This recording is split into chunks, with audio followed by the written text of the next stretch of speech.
जय श्री कृष्णा। राधे राधे दोस्तों, आप सभी का दिन शुभ और मंगलमय हो। आप सभी पर भगवान विष्णु की कृपा सदैव बनी रहे। आज की वीडियो में आप सुनेंगे माघ मास महात्म्य का अध्याय 15। पिछले वीडियो में आपने सुना था अध्याय 14, जिसमें आपने सुना था कि किस प्रकार से भगवान इंद्र ने माघ स्नान में स्नान करके अपने पापों का प्रायश्चित किया था। तो यदि आपने उस अध्याय को नहीं सुना है तो आप जाकर सुन सकते हैं। तो प्रिय श्रोताओं, आज के अध्याय में अप्सरा कहने लगी कि हे राक्षस, वह ब्राह्मण कहने लगा कि इंद्र इस प्रकार अपनी अमरावती पुरी को गया।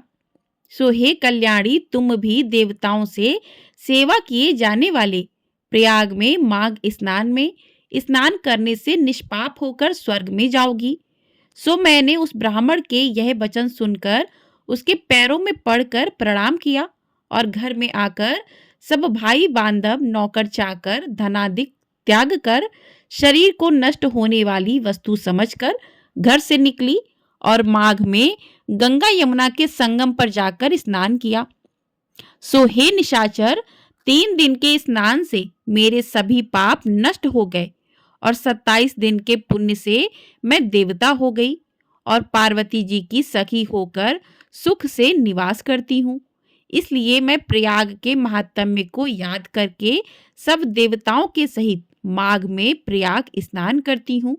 सो मैंने अपना यह सब वृत्तांत तुमसे कहा।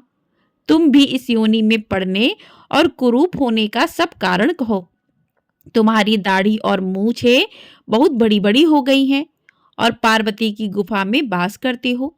निशाचर कहने लगा कि हे भद्रे, सज्जनों से गुप्त बात कहने में भी कोई हानि नहीं होती। मुझको अब कोई संशय नहीं रहा कि मेरा उद्धार तुमसे ही होगा। सो मैं अपना सब वृत्तांत तुमसे कहता हूँ। मैं काशी में वेदों का ज्ञाता था और बड़े उच्च कुल के ब्राह्मण के घर में जन्म लिया था। मैंने राजा, पापी, शूद्र तथा वैश्यों से अनेक प्रकार के दान लिए।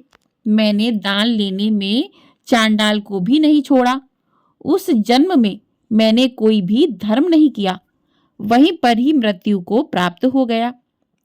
तीर्थ स्थान पर मरने के कारण नरक में नहीं गया।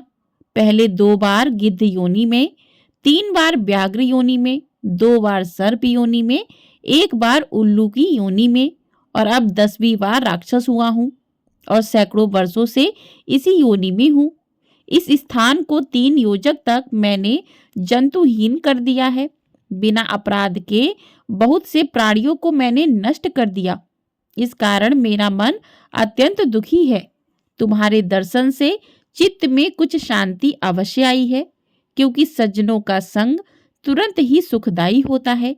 मैंने अपने दुख के कारण आपसे कहे और सज्जन लोग सदैव दूसरों के दुखों से दुखी होते हैं। अब यह बताओ कि इस दुख रूपी समुद्र को कैसे पार कर सकते हैं? क्या क्षीर सागर हंस को ही दूध देता है, बगलों को नहीं देता? दत्तात्रेय जी कहने लगे कि इस प्रकार उसके वचन सुनकर कांचन मालिनी कहने लगी कि हे राक्षस, मैं अवश्य तुम्हारा कल्याण करूंगी। मैंने दृढ़ प्रतिज्ञा की है कि तुम्हारी मुक्ति के लिए प्रयत्न करूंगी। मैंने बहुत बार प्रयाग में स्नान किया है। वेद जानने वाले ऋषियों ने दुखी को दान देने की प्रशंसा की है।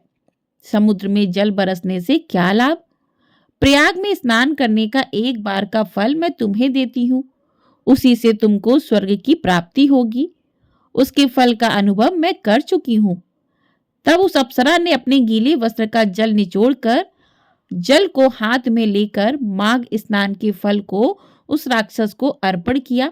उसी समय पुण्य प्राप्त वह राक्षसी शरीर को छोड़कर तेजमय सूर्य के सदृश देवता रूप हो गया। आकाश में विमान पर चढ़कर अपनी कांति से चारों दिशाओं को प्रकाशित करता हुआ शोभायमान हुआ और कहने लगा कि ईश्वर ही जानता है कि तुमने कितना उपकार मुझ पर किया है। अब भी कृपया कुछ शिक्षा दो जिससे मैं कभी पाप ना करूं। अब मैं तुम्हारी आज्ञा पाकर स्वर्ग में जाऊंगा। तब कांचन मालिनी ने कहा कि सदैव धर्म की सेवा करो, काम रूपी शत्रु को जीतो, दूसरों के गुण तथा दोषों का वर्णन मत करो। शिव और वासुदेव का पूजन करो। इस देह का मोह मत करो। पत्नी पुत्र धनादि की ममता त्यागो। सत्य बोलो। वैराग्य भाव धारण कर योगी बनो। मैंने तुमसे यह धर्म के लक्षण कहे। अब तुम देवता रूप होकर शीघ्र स्वर्ग को जाओ। दत्तात्रेय जी कहने लगे कि इस प्रकार गंधर्वों से शोभित वह राक्षस कांचन मालिनी को नमस्कार करके स्वर्ग को गया और देव कन्याओं ने वहां आकर कांचन मालिनी पर पुष्पों की वर्षा की और प्रेम पूर्वक कहा कि हे भद्रे, तुमने इस राक्षस का उद्धार किया। इस दुष्ट के डर से कोई भी इस वन में प्रवेश नहीं करता था। अब हम निडर होकर विचरेंगी। इस प्रकार कांचन मालिनी उस राक्षस का उद्धार करके प्रेम पूर्वक देव कन्याओं से क्रीड़ा करते हुए शिवलोक को गई। बोलिए भगवान विष्णु की जय। तो प्रिय श्रोताओं, अब सुनते हैं भगवान विष्णु से जुड़ी एक अद्भुत कहानी। किसी ने सही ही कहा है कि भगवान के पांव में स्वर्ग होता है। उनके चरणों जैसा पवित्र जगह और कोई नहीं है। इसलिए तो भगवान के चरणों का स्पर्श पाकर अपने जीवन को सफल बनाने की होड़ में लगे रहते हैं। लेकिन भगवान के चरणों का इतना महत्व क्यों है, क्या आप सभी जानना चाहते हैं? तो भगवान के चरण रज की ऐसी महिमा है कि यदि इस मानव शरीर में त्रिभुवन के स्वामी भगवान विष्णु के चरण बिंदों की धूलि लिपटी हो तो इसमें अंगुरू, चंदन या अन्य कोई सुगंध लगाने की जरूरत ही नहीं है। भगवान के भक्तों की कीर्ति रूपी सुगंध तो स्वयं ही सर्वत्र फैल जाती है। संसार के पालनहार व परम दयालु भगवान विष्णु सभी में व्याप्त हैं। शेषनाग की सैया पर शयन करने वाले और शंख चक्र गदा और पद्म धारण करने वाले भगवान विष्णु के चरण कमल भूदेवी और श्रीदेवी के हृदय मंदिर में हमेशा विराजित रहते हैं। भगवान के चरणों से निकली गंगा का जल दिन रात लोगों के पापों को धोता रहता है। भगवान के चरण रज की ऐसी महिमा है कि यदि इस मानव शरीर में त्रिभुवन के स्वामी भगवान विष्णु के चरणार बिंदों की धूल लिपटी हो तो इसमें अगरू, चंदन या कोई अन्य सुगंध लगाने की जरूरत ही नहीं है। भगवान के भक्तों की कीर्ति रूपी सुगंध तो स्वयं ही सर्वत्र फैल जाती है। जो मनुष्य नित्य निरंतर उनके चरण कमलों की दिव्य गंध का सेवन करता है, भगवान विष्णु उनके हृदय कमल में अपने चरण कमलों की स्थापना करके स्वयं भी उनके अंतःकरण में निवास करने लगते हैं। भगवान के चरण कमलों के प्रताप से ही उनके सेवकों का मन भटकता नहीं है। उनके मन की चंचलता मिट जाती है और पापों का नाश हो जाता है। भगवान के चरणों में शंख का चिन्ह है। शंख भगवान का विशेष आयुध है। यह सदा विष्णु भगवान के हाथ में रहता है। शंख विजय का प्रतीक है। जिस मनुष्य के हृदय में भगवान के चरण रहते हैं वह सब पर विजय हो जाता है। उसके सारे विरोधी भाव शंख ध्वनि से नष्ट हो जाते हैं। भगवान के चरणों में ऊर्ध्व रेखा का चिन्ह है। सामुद्रिक विज्ञान के अनुसार जिसके चरण में ऊर्ध्व रेखा होती है वह सदैव ऊंचे की ओर बढ़ता है। जो मनुष्य अपने हृदय में भगवान के चरणों का ध्यान करता है उसकी गति और दृष्टि ऊर्ध्व हो जाती है और वह सीधे ही अपने लक्ष्य को प्राप्त कर लेता है। भगवान विष्णु के चरणों में राजा बलि का चिन्ह है। भगवान राजा बलि को ठगने गए थे परंतु अपने आप को ठगा आए और उन्हें सदैव राजा बलि के द्वार पर पहरेदार बनकर रहना पड़ता है। भगवान ने बलि के मस्तक पर देवताओं के लिए भी दुर्लभ अपने चरण रखे और चरणों में ही बलि को स्वीकार कर लिया। राजा बलि का शरीर भगवान के चरणों में अंकित हो गया। इससे बढ़कर सौभाग्य की बात और क्या हो सकती है। राजा बलि को पहले राजमत था। प्रहलाद जी ने, जो कि उनके पितामह थे, उनको समझाया पर बलि नहीं माने। प्रहलाद जी ने देखा कि बीमारी बढ़ गई है तो भगवान का स्मरण किया। भगवान ने वामन रूप में आकर बलि के संपूर्ण राज्य के साथ शरीर तक को नाप लिया। राजा बलि ने जब राजस्व का साज हटाकर मस्तक झुकाया तब प्रभु ने उनके आंगन में खड़े रहना अंगीकार किया। यह मानभंग, ऐश्वर्यनाश आदि भगवान की बड़ी कृपा से होता है। जैसा रोग होता है भगवान वैसे ही दवा देते हैं। बलि का सब कुछ हर लिया पर सुदामा को सब कुछ दे दिया। जो मनुष्य सब प्रकार से अपने को भगवान के चरणों में समर्पण कर देता है उसके पास भगवान सदा के लिए बस जाते हैं। भगवान के चरणों में दर्पण का चिन्ह है। दर्पण में प्रतिबिंब दिखता है। उसी तरह यह जगत भगवान का प्रतिबिंब है। वासुदेव सर्वभम, सब कुछ सब जगह भगवान ही भगवान है। किसी भी छवि को दर्पण रखता नहीं है वरन छवि की शोभा को बढ़ाकर देखने वाले को आनंद प्रदान करता है। भगवान के चरणों में प्रेम रखकर जो भगवान को सुखी करना चाहते हैं, भगवान भी उनकी पूजा स्वीकार कर उन्हें कोटि गुना प्रेम और आनंद लौटाकर सुखी करते हैं। इसके अतिरिक्त दर्पण के सामने जो जैसा जाता है, दर्पण उसे वैसा ही रूप लौटा देता है। भगवान के चरणों में जो जिस भाव से जाएगा, भगवान उसका वही भाव उसी रूप में प्रदान करेंगे। गीता में भगवान ने कहा है कि ये यथा माम प्रदधन्ते तास्त देवम भजाम्यहम, मतलब जो जिस भाव से मुझे भजता है, मैं भी उसे उसी तरह भजता हूँ। भगवान के चरणों में सुमेरु पर्वत का चिन्ह है। सुमेरु का अर्थ होता है जिसका मेरु सुंदर हो। सुमेरु को सोने का पहाड़ भी कहते हैं। इस सुमेरु को कुछ लोग गोवर्धन कहते हैं। जिस भगवान ने अपनी कनिष्ठा उंगली के नख पर उठाया था, भगवान ने उसे सदा के लिए अपने चरणों में बसा लिया है।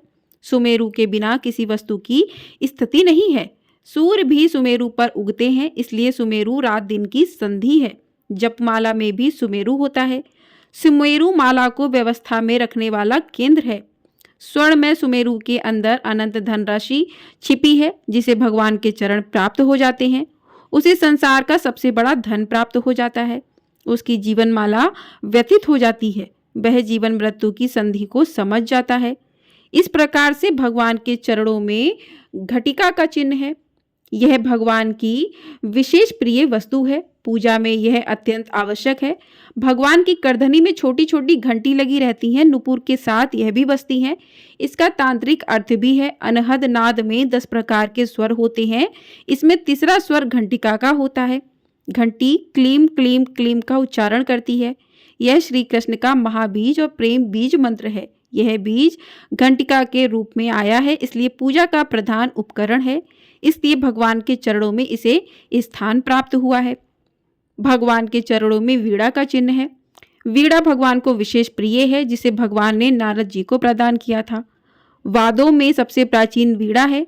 वीणा में सारे स्वर एक साथ हैं। यह आदिवाद है। गायन की विभूति रूप में इसे भगवान के चरणों में स्थान मिला है। वीणा भगवान का नाम गाती है। जिसके हृदय में भगवान के चरण है, उसे सदैव सब जगह वीणा का स्वर सुनाई देता है। विनती करी मुनि नहीं सिरु, कह कर जोरी बहोरी, चरण सरोर नाथ जनी, कभौ तजे मति मोरी। भावार्थ है इसका कि मुनि ने विनती करके और फिर सिर नवाकर हाथ जोड़कर कहा, हे नाथ, मेरी बुद्धि आपके चरण कमलों को कभी न छोड़े।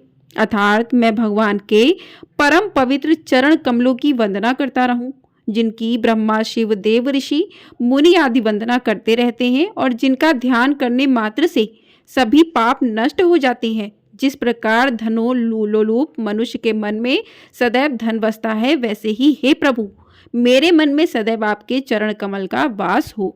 बोलिए भगवान विष्णु की जय। बोलिए भगवान विष्णु के चरण कमलों की जय। तो इस प्रकार से भगवान विष्णु के चरणों में सभी कुछ विद्यमान है। जो भी भक्त भगवान विष्णु के चरण को अपने हृदय से लगाते हैं, उन भक्तों के सभी कष्ट दूर हो जाते हैं और भगवान विष्णु की कृपा उन सभी भक्तों पर बनी रहती है। कहते हैं कि भगवान विष्णु की कृपा जिन भक्तों पर रहती है, उन्हें मोक्ष की प्राप्ति होती है। तो इसी के साथ इस वीडियो को यहीं पर समाप्त करते हैं। मिलते हैं अगली वीडियो में।